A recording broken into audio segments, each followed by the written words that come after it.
Yeah, it's Timothy Renner, and I am an author, an illustrator, and a paranormal explorer, I guess you could call it. Yeah, it was a very young age. I grew up in what I call like the golden age of Bigfoot. It was like 1970s when I was born, but by 1976, things like the Legend of Boggy Creek was out, and of course the Patterson Gimlin film, the very famous Bigfoot film, was filmed in the late 60s. So there was, Bigfoot on TV, and kind of Bigfoot hit pop culture around that time as well. So it was a great time to be into this stuff. I was completely fascinated by it. And then I was also into what I learned later would be called folklore. At the time, I didn't know what it was. It was just cool stuff I liked when I was a kid. So ghost stories and stuff. But if somebody would tell me a local ghost story and they said, it happened at this mill or wherever, I would always want to go there. And I didn't know that I was, I would be doing this as an adult later on. But when I was a kid, I absolutely loved it. Now, half the time couldn't get my parents to take me there, but, I wanted to go there. If I could get there on my bike, I'd get there. One of the earliest things I can remember is my mom waking me up when I was about 8 years old. I think I was about eight. I didn't write it down or anything. It was just, I think I was around 8 years old. She woke me up and said, "Do you want to see a UFO?" I grew up on a farm in northern Maryland, a very rural area. And, what 8-year-old kid's going to say no to that? So took me out and I saw a UFO. I watched it I was the youngest of six. I was out there with one of my brothers and my sister and my mom. And at some point they decided to go inside. They were bored and I wanted to stay out. So I stayed outside. It wasn't a big deal on the farm. I often spent a lot of time by myself outside at night. I had a dog that was very protective. Stayed right by my side all the time. But I remember watching that UFO, and then I don't know how I got inside. My next memory is of watching the UFO from a window inside the house, and I don't know what happened in that in between time there. So that was a little bit of strangeness. But curiously, I really wasn't that much into UFOs when I was a kid. It was all Bigfoot and ghosts for me. Those were the big things. But even though I saw the UFO, I wasn't that into them. It looked very physical. It was on the horizon above the trees across from our farm. I was standing in the driveway of the farm looking at it, and it looked to be very much like a typical disc. It had lights that seemed to rotate around it, or else they were flashing on and off. I'm not sure, but they appeared to move around the center of it, and it was just hovering there for what seemed like, I don't know, an hour or more. A long time. I don't know. I did have, I have later in life, some, I kind of put it in quotes, quote unquote, abduction experiences. I don't think I ever left my bed. I don't think that's exactly what happens. I think something weirder than that happens. But I had these very typical kind of abduction experiences with the grays and so forth later in life, which does make me look back and wonder, like, at that missing time, like, did something happen there? Yeah, but I can't say. I don't know. Yeah. I mean, it's harder and harder as we go on to kind of stay in that materialist zone. We're just the grays are aliens, or rather little scientists from outer space, and Bigfoot is a creature that we're going to put in a cage someday. I mean, it's just, as time goes on, it's just harder to stay in that zone. At least for me, it is. Yeah, not until the like I said, I'm going to say abduction, but please, I want the listeners to understand I'm using it as a shorthand term. I don't think I was never on a UFO or anything, but just as a shorthand term, the abduction stuff started for me in college, so quite a bit later. As far as I know. And I didn't really have a lot happen when I was a kid. There was kids in the neighborhood said that they would see this large black panther, which is an anomalous thing. We shouldn't have. I don't think there are melanistic mountain lions from what I've read. So if you're seeing a big black panther, you're seeing something that shouldn't be there. And reported seeing it a lot, and I never got to see that. I remember we would play hide and seek at night, and I remember them, running, screaming from the woods, saying, "Black Panther, Black Panther." They saw it. Some of them swore they saw it multiple times, but I never got to see that. I spent all of my time in the woods, just me and my dog. and never had anything weird happen when I was a kid. Now, as an adult, and I have these strange things happen with, not, I wouldn't say frequently, but often enough where it gives me pause. I actually look back to when I was a kid and just literally spent all my time in the woods alone, and think back and like, wow, I guess the luck was smiling on me, or else there was nothing happening in the woods there. I grew up on a dark, hollow road, so you think it would have been plenty haunted, but no, not until later in life did the weird stuff really start happening, as far as I can remember. Like I said, when I was in college, so I was renting a room in the basement of my girlfriend's mother's house. This was in a suburb of Baltimore. So this is in a town. And I'm staying in the basement, and I started waking up at night and hearing what I thought was people walking around the outside of the house. And like I said, this is in a suburb, so there could have been people outside. So I mentioned to the my girlfriend's mother and the people who lived upstairs, say, hey, I think there's people outside at night, just kind of like maybe lock your doors, and your cars and stuff. I think there's, and they were like, I haven't heard anybody. And I said, well, I keep hearing them at night. And then I started waking up and thinking things were in the room with me. People were in the room with me. And I thought I attributed that to the people that I thought were outside. I thought, oh, there's people outside talking at the windows. They're keeping me, up. They're getting into my dreams. And then, I'm thinking they're in the room with me or something. So I moved my bed to an interior room, no windows. And then it kept happening. I'd wake up and I think people were there. And this culminated in an experience where I woke up one night and there were 3 little doctors standing by my bed. And by what I mean little doctors, I mean short, about 4 feet tall, maybe, and dressed in like surgical gear. They had surgical masks and the like doctors, the little hats they wear in surgery and stuff, that they looked like they were in 1920s or 1930s surgical outfits. So everything was cloth, like cloth masks, and they had it like button down the side of the shirt kind of thing. But that's what they appeared to be to me at that time. And I struggled. I could see them there. I was kind of mostly on my back, but kind of turned partially on my side. I remember they seemed to be doing something to me. I don't know what that was. And I was very angry. I was very upset, and tried to protest in my head and say, it's like basically I'm screaming in my head something along the lines of, you can't do this, or you don't have the right.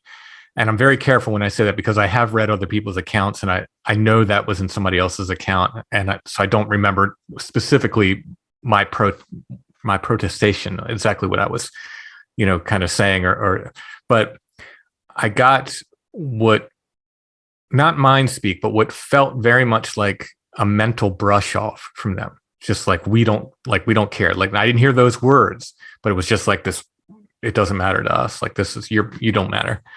And I kept falling asleep, and I'd wake up and they'd still be there, and I'd fall asleep and they'd wake up. And I remember thinking, like, I am so mad. I'm so angry. Why do I keep falling asleep? Like, this seems impossible. Like, why am I drifting off? Even to the point where I thought, like, they must have anesthesia or something. They keep knocking me out. Woke up screaming and throwing a punch in that direction. I was so angry, screamed at the top of my lungs, and of course nothing was there. And it was very early morning at that point. I kind of gathered myself and just, waited until the people upstairs were awake for the day. And I could hear them up there. And I went upstairs very sheepishly, and I apologized. I said, I'm very sorry. And they said, for what? I said, I screamed at the top of my lungs. There was 5 people that lived up there. Not one of them heard me. Not one of them heard me. And when I need to be loud, I can be loud. And that was weird to me. I didn't think anything of it at the time. And I thought, wow, that was just a bad dream. Well, while this is happening, Whitley Strieber had published Communion, the book, that he did on abductions. And I'm seeing this in bookstores. I'm seeing the cover, which has at least the cover back in the late 80s, early 90s had a gray alien on the cover. And I didn't know what it was about. I had no clue what it was about. I just saw it on the bookshelf, and I was like, I don't know what that is, but I don't want anything to do with that. I was completely repulsed by it, very upset by it. I was like, I don't want anything to do with that. Some months later, I'm watching a evening news program. I don't know if it was 2020 or 48 Hours, one of the network TV, evening news programs, and they were doing a thing on alien abductions. I thought, oh, that's interesting. I don't know what that is, but I'm going to watch it. They're talking about this, and during this program, and I don't remember whether it was drawings or reenactments. They either had people who had drawings of grays or reenactments of what happened to them. Whatever it was, as soon as I saw it, I knew. I was like, oh, those weren't little doctors standing by me. It's like the illusion dropped. And I guess later on I learned this is called a screen memory. And I could see them. And now I know, like when I think of that memory now, I don't remember doctors. I see 3 grays very clearly, very specifically standing there. So that was that. And that kind of continued for the next few years, but I didn't embrace it at all. I really didn't want anything to do with it. At some point after college, I moved back to the farm for a while, and I was interested in it enough to where I got a voice activated cassette recorder, and I put it under my bed. And I thought, I'm going to record myself at night and see what happens here. And I let it go for about a week, and then I played it back, and I'm listening to it. And what I heard was so disturbing. As a podcast guy now, I really wish I had this tape, but I wasn't in the mind space for it, I guess, at the time.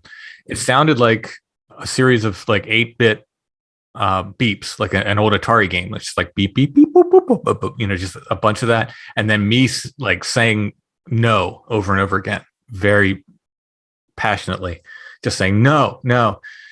It disturbed me so much that I took the tape out of the recorder. I think I even pulled the tape out of the cassette, threw it away. I was just not ready for that in my life at that point, and really just avoided it for a long time. Didn't think much of it. That stuff kind of came and went, and I still will have occasional, visits from them. Sometimes they get very, very strange. But I have a difficult relationship with. I don't like that stuff very much at all. I'd much rather go out in the woods and look for Bigfoot, and I've had some scary experiences with that. But I'd much rather deal with that than these little gray things, whatever they are. Yeah, it led me for a while down a lot of rabbit holes with like UFO conspiracies and stuff like that. But it's just, I just didn't stick with it. I felt like the more I got into that, the more I was likely to draw those things in at the time. And I didn't want anything to do with it. I've had 2 instances like that. Once I was working at, my dad had a small business at that farm. I wasn't living there at the time, but we would start our work there every morning. My brother and I were working for my father. And one morning I was driving and I saw a mountain lion. Now, this wasn't black. This was just a normal, natural-looking mountain lion. It was in a field at 10 in the morning. I was on the way to a job, and I saw it. Wow, I've never seen a mountain lion in Maryland before. This is amazing. Like, wow, isn't that cool? And I remember I got home, and I told my brother and my father, like, I saw a mountain lion in this field, and blah, blah, blah. And the next day, now my brother was a hunter. He was outside, as much as I am, probably for different reasons, but he should have been interested in this. The next day, the same time of the morning, in the same field, we're driving by, and he was driving this time. The first day I was alone when I saw it. This time I was with him, and there's a mountain lion in the field walking. It was in the same exact place at the same exact time of day. And I said, look at that. Look, there it is. There's that mountain lion. And he drove by. He's like, he was hypnotized. He just goes, uh-huh. And I was like, no, look, a mountain lion right there. Uh-huh. And just kept driving like he was hypnotized. And I remember thinking, like, why didn't he care about that? Years later, I was with someone else. We had done a drywall job, and we were getting home really late. It was like 4 a.m, and we're driving through rural Pennsylvania, and I look over to the right, and this field is lit up. Just the whole field is lit up. You can't see any source of light. It looks like there was like stadium lights on it. It was that bright, completely lit up. And I said to the guy who was driving, I said, "Look at that! Look, look, look!" And he did the same thing. He was just like, and kept on driving. I'm like, "No, look at that light! Like, let's go check that out." And just kept driving. And I thought, wow, it's not for them. It's not for them. Yeah. There's certain places we go where there's one place that we call Site 7. Just we gave it a code name. There's no reason. We don't have sites 1 through 6. It's just the name we came up with. Just a code name. That we see weird lights there regularly. We've seen other stuff there, but the main thing we see there over and over again is unexplained lights, just orbs in the woods and stuff. And most of the time, it's pretty dependable. I can take people there. I've taken skeptics there who said, "I'll tell you what those lights are." So, all right, come on. And they ended up at the end of the night going, "I don't know what those lights are," So pretty dependably, but sometimes you can't guarantee anything. You know what I mean? So sometimes you take people there and nothing happens. And I've taken people there that was super into the paranormal, like, "I got to go see Site 7. Okay. And then I take them there and it's just nothing's there. It's like, there's nothing you can do about it. So, let me go ahead and say that I've never seen for sure a big hairy thing in the woods. I've seen once I saw a big thing in the woods, but it was so fast and it moved in such a way that I'll just tell the story. So there's a place here that I've written about. I've written 2 books about it, and eventually I'll probably write more about it because it's a very, very interesting place called Toad Road. And if you look up the legends on it, there's a bunch of nonsense on the internet about an insane asylum there that burnt down and stuff. And that's just not true. There was never an insane asylum there. I get into that, the true history of it in my books. But that said, weird stuff does still happen there. A lot of people have had strange encounters out there. Most of it sounds like cryptid stuff, screams in the woods. There's an account of a guy in 1974 who got attacked by a hairy monster, what he called a hairy monster out there. I tracked him down. While I was talking, I asked him, I said, "Do you think it could have been Bigfoot?" And he got really quiet. He's like, "I never even thought about it like that." He's like, "I just thought it was a monster. That's all I thought it was, a monster." He's like, "Yeah, he could have been." But in any case, a lot of other like strange encounters in this area. I was out there one day with a friend, and we had hiked most of the road. It's an old closed road. There's no longer a road. It was a towpath along a creek here in York County, Pennsylvania. That's how it got the name. It was a tow road, and it became Toad Road, just whispering down the lane over time. They call it Toad Road. So we were hiking there one day, and we had gone, maybe half, 3/4 away of the road. I like to hike the whole thing end to end. I don't know why. I'm just like that. I like to do the whole thing. So we didn't do the whole thing that day.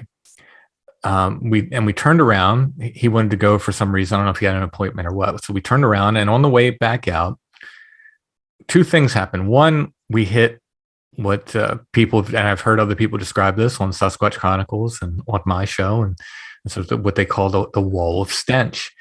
It was like a foot or 2 feet, maybe 18 inches of stink that you could walk into and walk out of and turn around and walk back into it. And you only smelled it in that wall of stink area. Very strange. So that happened. And then we got beyond that. And as I'm headed on the trail out, I look down and I see a raccoon skull dead in the middle of the trail. Now, it is possible I could have stepped over that, but it's unlikely. I'm an artist, and I collect skulls, and my eyes are trained in the woods. Since I was a little kid, I've collected skulls. I've always loved to draw them and stuff.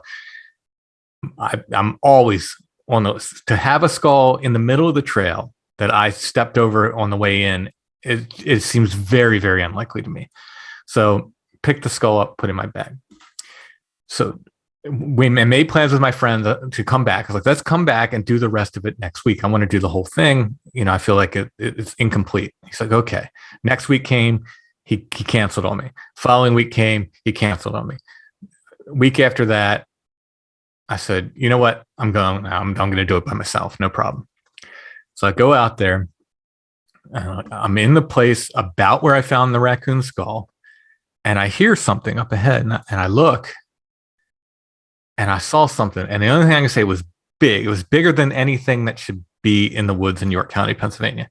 And it was fast, super fast, and made no sound. And I was headed south on the trail, and it shot south from me. Just woof, I saw it maybe a second, maybe 2 seconds.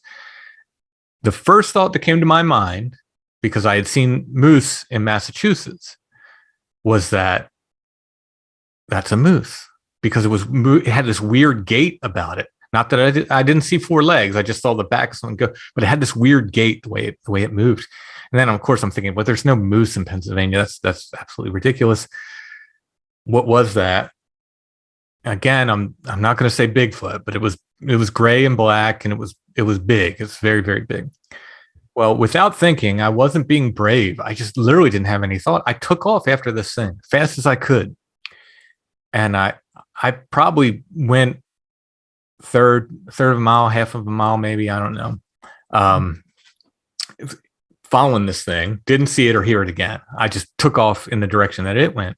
And I was stopped in my path by a skull that was impaled on a branch in the middle of the trail. Let me see if I have it. It's on the cover of my one book. So it was a deer skull that was right in the middle of the path, right at eye level. Now, the only thing I can tell you is 2 weeks before, it wasn't there. Could a person have come down and put that there? Yes, they could have. But it's a private area. No one should be there. A hunting club has access during hunting season. This was in the spring. Nobody should have been down there. It's a very nasty trail. It's not a fun place to go hike. You will sink in the mud. There's stinging nettles. And I came out, I must have picked 5 ticks off myself that day.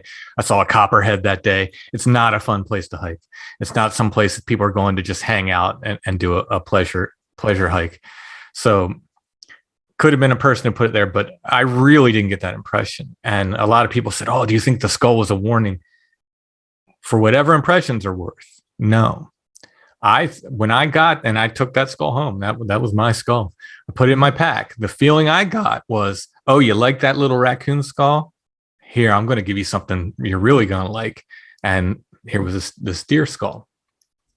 Now that started a series of events that went on for a couple years, where I found skulls on, I'm going to say 75%, but it was probably more like 80 or 90% of every paranormal investigation I went on. I would find a skull as if it was left there, like sitting there waiting for me.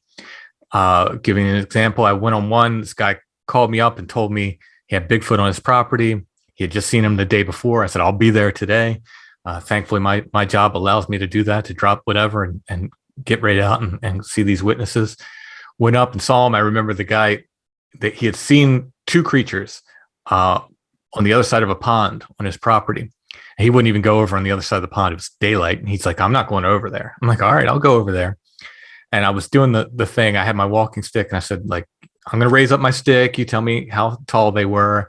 You tell me to stop where they were standing. So I go around the other side, stop. They were right there. I was like, okay, I'm going to raise up my stick. He tells me that they're about 9 feet tall. But after he's done all that, I look down at my feet, and there's a deer skull just sitting right there, right where he said the creatures were. And then it would happen again and again and again on these investigations. I would just find skulls. Like I said, I was collecting my entire life, and I found more in that short period of time, that short year and a half, 2 years, whatever it was, than I had found in my entire life previously. I had so many that we have what we call inside and outside skulls now. There's just too many. There's too many to keep them all. There's crazy amount of skulls I found. Yeah, it really felt that way. And people were with me. And even one investigation we went on, it was pretty funny. It was this is more of a ghost thing. It's like we were chasing down an old legend. We were just doing a show for Strange Familiars for the podcast. It was this old legend of this guy from Maryland who would, he owned an iron furnace back in the 1700s, early 1700s era. And he would dress up himself, they said, as a ghost and scare his neighbors and stuff. And when we were on that investigation in the woods behind where he lived, we're just kind of hiking through the woods. I found a plastic Halloween skull. This is no time around Halloween, just sitting in the woods in this very, very specific place where we were going. We could get up behind his house and actually look at his house.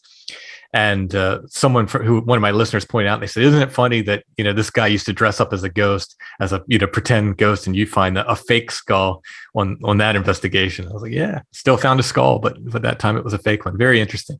But yeah, most of them were real skulls. They were deer skulls, raccoon skulls, fox skulls, and they would seem as if they were just left there for me. They were out in the open. These weren't things I was digging under bushes for or anything. They were just laying there, right there for me. It's amazing. More now than before. There was a streak there where I was getting, like the year before the pandemic, I remember was great for Bigfoot. I was getting sometimes 2 and 3 Bigfoot calls a month, which is huge for where I am in Pennsylvania. That's a lot. And going to talk to people left and right and everything.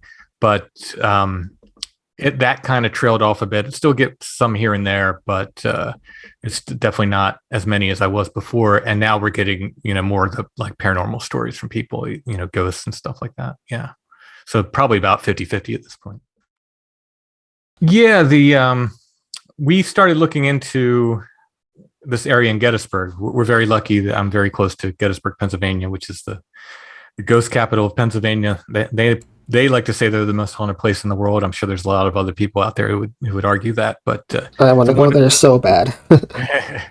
Wonderful place for ghost hunting and paranormal in general, if you're interested in that.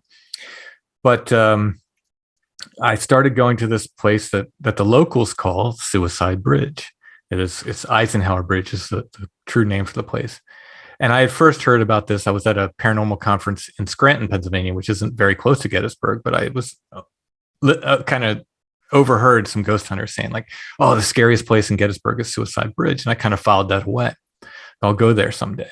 And I went there once, and it's kind of like, I was kind of being flippant. It's kind of like, because I'd done some research, and to my knowledge, no suicides have happened on that bridge. It's just a urban legend. So I was kind of making fun of it because what I had thought at the time was that they were saying people had jumped off of this bridge to commit suicide, and I was jokingly calling it Broken Ankle Bridge because you really wouldn't kill yourself unless you jumped head first, maybe, and hit a rock. But it's certainly, just jumping off, you're probably not going to kill yourself. You hurt yourself maybe, but so I was calling it Broken Ankle Bridge and sort of saying, this nonsense. Nobody killed themselves here. The legend is actually that someone hanged themselves from the bridge, not that they jumped off the bridge, but that also, as far as I know, is just a legend. It's not true. But when I was there the first time, I had one of my friends with me, a couple of my friends. It was Adam from the Conspiranormal podcast was up from Tennessee, and a fellow I used to do Strange Familiars with was with me as well. And as we were leaving, he needed to relieve himself, and me, just being a jerk, pretended to drive away and leave him there. He went off in the brush, kind of, and I just drove about 100 yards up the way and turned around, And he came out, and he was mad at me. He was very upset, and he said, as he was relieving himself, he said the trees and everything started shaking all around him. I was like, whoa. Wow. But again, just, didn't know what to make of that. And didn't go back for some time, a couple years, I think. And I was hiking in Gettysburg with my research partner, Chad, and it got, at a certain point, you have to get off the battlefield at Gettysburg. At the time, I think it was 10 p.m. I think now it's earlier than that. I think now you have to get off at dark. But he was like, let's, he wasn't done for the night. He's like, let's go somewhere else. And I was like, well, we're here in Gettysburg. Let's go check out this Suicide Bridge again. And I started telling him the legends I heard. And we got there, and this time it was completely different from the start. We heard bangs and knocks, and there was a cold spot on the other side of the bridge, and there were people there that we were interviewing, and they were telling us like all these crazy stories of experiences they had there. And we are like, I was like, okay, so this is something different. So we came back time after that, and it was super active. Just knocks. The bridge would knock. You hear knocks in the woods beside the bridge. You hear knocks under the bridge on the wooden of the bridge, and you hear knocks on the metal. It's an iron bridge. You hear knocks on the metal. It was crazy. I've never been any place that active.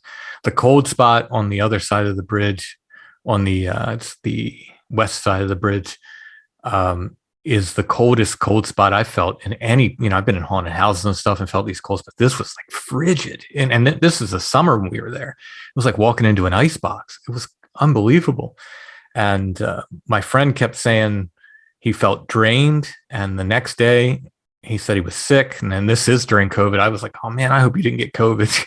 he's like, no, I don't think it's that. He's like, I just feel drained. And it wasn't COVID. He just, every time we go, then we come home the next day, he just felt drained, just felt tired and drained. I would get a little bit of that, but nowhere near as much as him. He was affected way more than me. So that was a really interesting place. We saw weird lights there. We did a spirit box session there using what they call the Estes method. I'm not sure if you're familiar with that. So it's, kind of put some separation. You're not just taking what comes out of the spirit box and go with that. He's blindfolded and has earphones on, listening to the spirit box. I'm asking the questions. I can't hear the spirit box. He can't hear the questions. So if you get relevant answers, well, you don't know, but I think you're really getting something. And sometimes we do it and it's nonsense, but we did it here and we got what I felt was very, very relevant answers. That said, one of the questions I asked is, when will we see you, whatever this entity is? And it said next time. And the next time we were there, I didn't see it. I was looking the other way. We were interviewing 2 witnesses, but the 2 witnesses and my partner saw a 7-foot black shadow cross the path. So they've seen figures there. There's a little bit of woods by the bridge, and we've had things pace us. You can hear it right beside you, pace us through the woods. You hear things hit the bank. Sounds like something slapping the bank or slapping the mud by the creek often, and you turn your light. There's nothing there. No beavers. I know beavers slap their tail. This isn't it. There's no beavers in this creek. So a lot of strange stuff and anomalous lights. We seem to get a lot of anomalous lights no matter where we go. So that's been our kind of most recent obsession as far as like more ghost-like or poltergeist-like activity.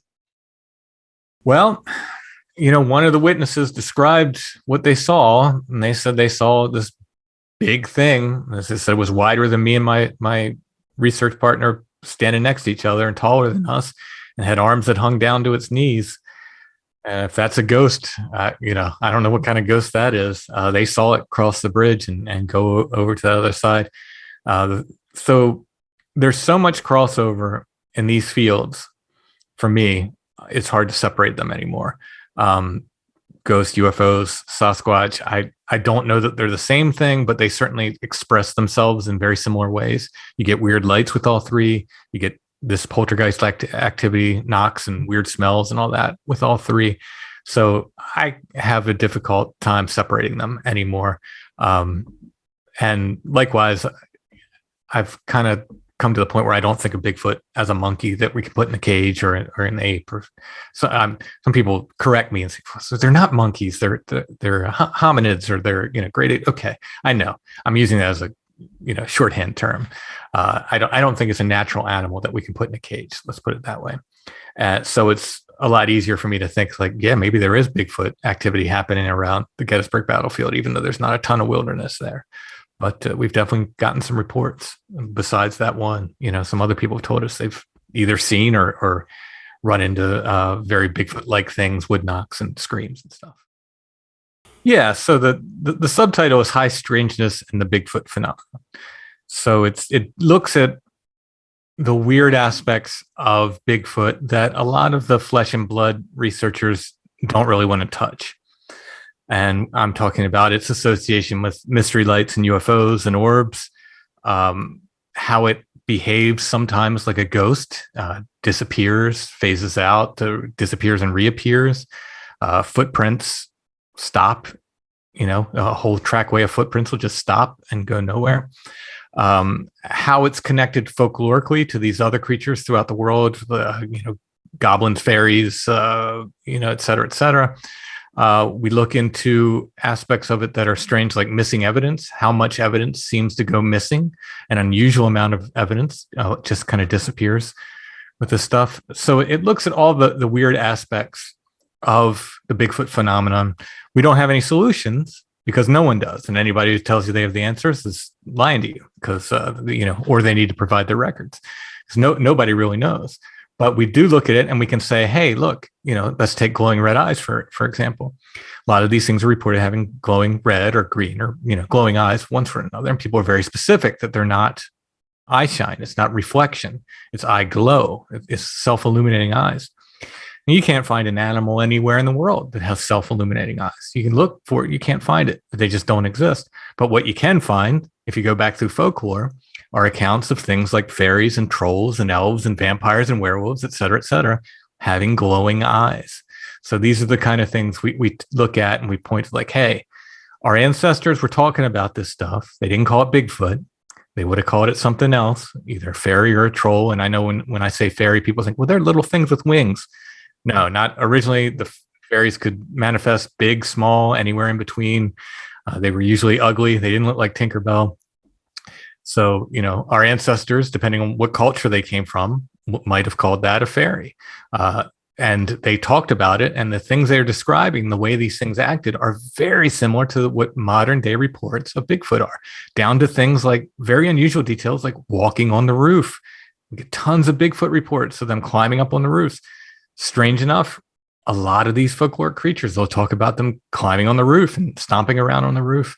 Very, very, to me, it's super interesting. I mean, I find this thing incredibly interesting, the comparative folklore aspect of it. So, like I said, we get into, all the weirder aspects of Bigfoot. It ended up being 2 volumes, 2 thick volumes. They're not small books. They're very thick volumes because there was so much to cover. There was no shortage of it. When I first got into Bigfoot, I remember the Flesh and Blood guys saying to me, oh, this weird stuff happens around Bigfoot, but it's very rare. It rarely ever happens. Not true. Not true at all. It happens frequently, with great frequency. Very, very strange things happen around this creature all the time.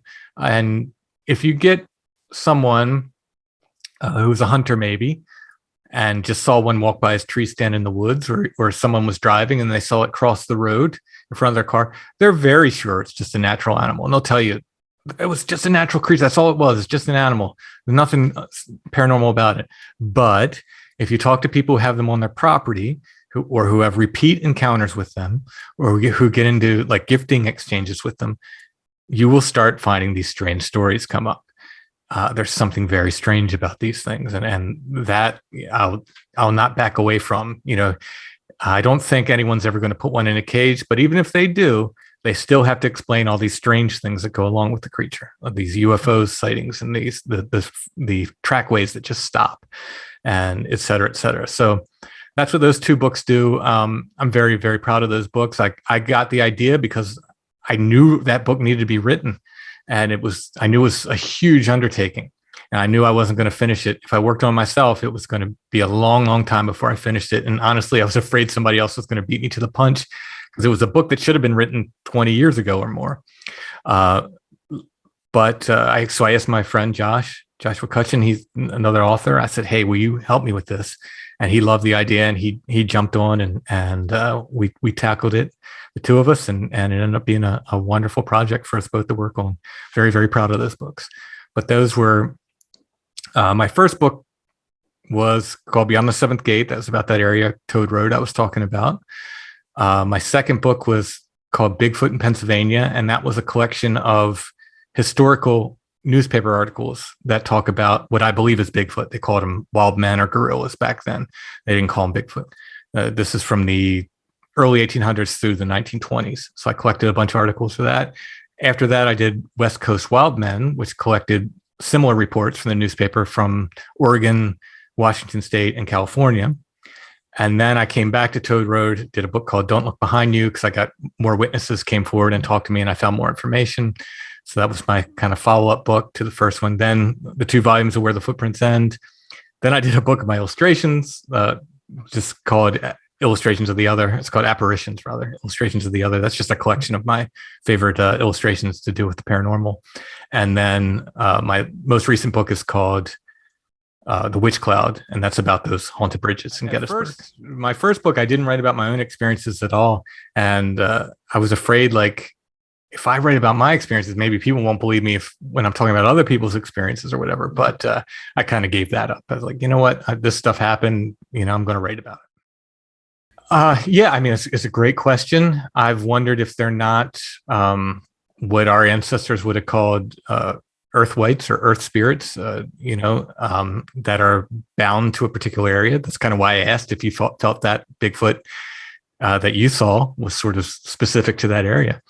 Because I've often wondered if they're not spirits of place, what they are, what they call them, genus loci, that are specific to certain areas. Interestingly enough, in doing research for Where the Footprints End, we found a number of accounts of people seeing Bigfoot in the middle of the city, but in a park, but in the middle of cities, in towns, in the town park, in these places that aren't, 300 miles of untapped wilderness, so it does happen. I mean, it seems like they need some kind of woods to manifest, but I don't think they need, acres and acres of unbound wilderness. Yeah, a lot of people have similar thoughts about them. There's some researchers that even think that they're somehow in trees, which is a very, very interesting concept. I've heard people say that the trees somehow manifest them as, for some reason. My only question as regards to that is so many accounts have them like just breaking the crud out of trees, snapping limbs off and doing this. They aren't super kind to trees. So that would be my only question about that. I'm not saying it's not true. It's just a question like, this is like, why are they doing so much damage to trees? Sure. Thank you for having me. If anyone's interested, they can find all my details at strangefamiliars.com. That's where my podcast is, but all the contact information goes to me there. My podcast drops weekly. And like I said, if you're interested in my books or anything, they're on Amazon, but you can get them from me. And again, all the links, the easiest place to find me is just strangefamiliars.com. That's me. So thanks so much. Thanks for having me.